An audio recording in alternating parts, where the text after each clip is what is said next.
মরিচ, পেঁয়াজ দিয়ে গোলা রুটি খাওয়ার মজাই আলাদা। কাজ শেষ করে কেটে নিলাম ২টা জামা। বিছানাটা গুছিয়ে বাহিরে আসি। আসলে বিভিন্ন জিনিস দেখে মনটা ভরে ওঠে।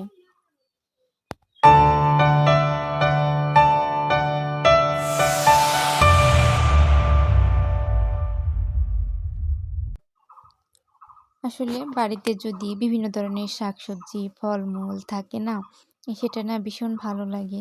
হাতের জিনিস, গাছের জিনিস নিজেদের খাওয়ার মজাই আলাদা। জানি না লেবুর দাম কত করে, তবে আলহামদুলিল্লাহ আমাদের গাছে এবার বেশ সুন্দর লেবু ধরেছে। লেবু ধরেছে দেখেন একটা থলে ২টা, ৩টা, ৪টা, ৫টা করেও আছে। থল ধরে, ধরে লেবু ধরে আসলে এতটা ভালো লাগে। হয়তোবা একালি লেবুর দাম নিম্ন হলেও ৳২০ হবে। তো মাশাআল্লাহ ওই লেবুটা কিন্তু আমাদের কিনতে হচ্ছে না। এতে করে দেখা যাচ্ছে যে লেবুর যে চাহিদাটা আমাদের গাছের থেকে সেটা মিটিয়ে যাচ্ছে। আপনি মিনিমাম সপ্তাহে যদি ২ হাঁড়ি লেবু কেনেন সেখানে কিন্তু ৳৪০। তো সেই ৳৪০ তো বেঁচে গেল। দেখেন মাশাআল্লাহ যদি একটু লক্ষ্য করেন এখানে কিন্তু বেশ লেবু আছে। গাছটা কয়েক বছরে অনেক বড় হয়ে গেছে। গাছের বয়স তেমন বেশি না। চলে আসলো বর্ষার সিজন আর এখন থেকে এই যে বিভিন্ন ধরনের ফুল ফুটবে। ঘাসফুলের মধ্যেও অনেকগুলা জাত আছে, ৪টা ৫টা জাত আছে। আর ফুটলে না এত ভালো লাগে। আস্তে, আস্তে চেষ্টা করব গাছগুলা বাড়ানোর জন্য। আমার খুব ভালো লাগে ফুল, ফল, শাকসবজি এগুলা লাগানো, দেখতে, খাইতে খুব ভালো লাগে নিজের হাতের জিনিস। সকালে নাস্তা করে নিয়েছিলাম গোলা রুটি, এর সঙ্গে ভর্তা করেছিলাম শুকনা মরিচ, পেঁয়াজ আর খাঁটি সরিষার তেল দিয়ে হাতে মেখে নিয়েছিলাম। এরপরে গোলা রুটি দিয়ে সকালের নাস্তা শেষ করেছি। কার, কার পছন্দ এভাবে রুটি দিয়ে হচ্ছে শুকনা মরিচের ভর্তা খাইতে পছন্দ। আমি ঝাল, মিষ্টি বেশ পছন্দ করি। আমার কাছে খুবই ভালো লাগে। নাস্তাটা শেষ করে এরপরে লেগে গেছি সংসারের কাজে। সংসারে তো বিভিন্ন ধরনের কাজ থাকে। আসলে এই যে এতটুকু কাজ যতটুকু আপনাদের সামনে তুলে ধরি, আপনারা কিন্তু ততটুকুই দেখেন। এর বেশি কিন্তু দেখেন না। তবে এর বাহিরেও কিন্তু অনেক ধরনের কাজ থাকে। আর ৫ মিনিটের একটা ভিডিওতে কিন্তু আসলে বোঝা যায় না যে সংসারটার মধ্যে কত কাজ থাকে।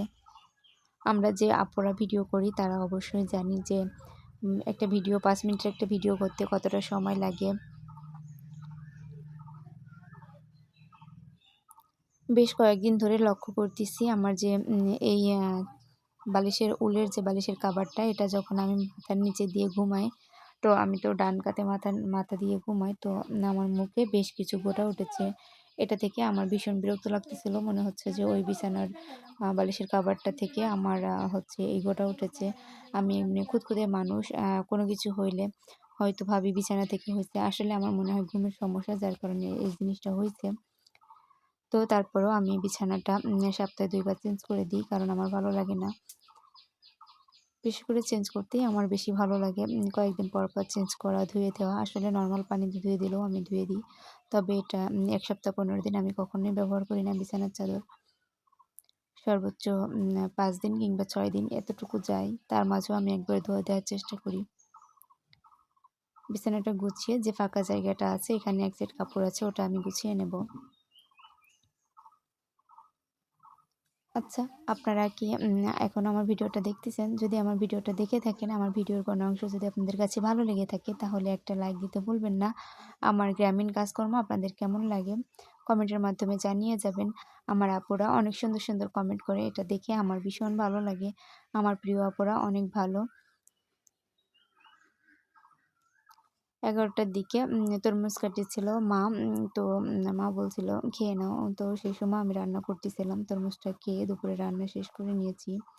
রান্না ছিল জাটকা মাছের দো পেঁয়াজা আর হচ্ছে পাতলা ডাল।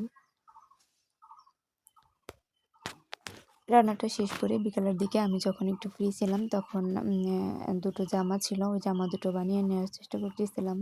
আসলে সময় সুযোগ করে না বানিয়ে নিলে পরবর্তীতে দেখা যাচ্ছে কাজ আসতেছে, সে কাজ করতে হবে।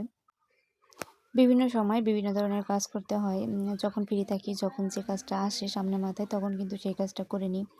কখনো ঘরের কাজ, কখনো ঘর লেপা, কখনো চুলা লেপা, কখনো ঘর-বাড়ি ঝাড়ু দেয়া, কখনো কুশি কাটার কাজ, কখনো আবার দর্জির কাজ। আসলে আমি যে কাজগুলো করি আমি সেগুলা আপনাদের সামনে দেখানোর চেষ্টা করি বা তুলে ধরার চেষ্টা করি। ভালো লাগে কাজকর্মের মধ্যে থাকলে মনটা ভালো লাগে। আসলে আপনি যত কাজ করবেন, যত পরিশ্রমী হবেন জীবনে সফলতাটা ততই আসবে। আপনি যত একঘেয়েমি বসে থাকবেন ততই আপনার সমস্যা। ভাবতেছি একটা কাঁথা পেতে নেব। একটা কাঁথা পেতে নিলে একটা কাঁথা সেলাই করব।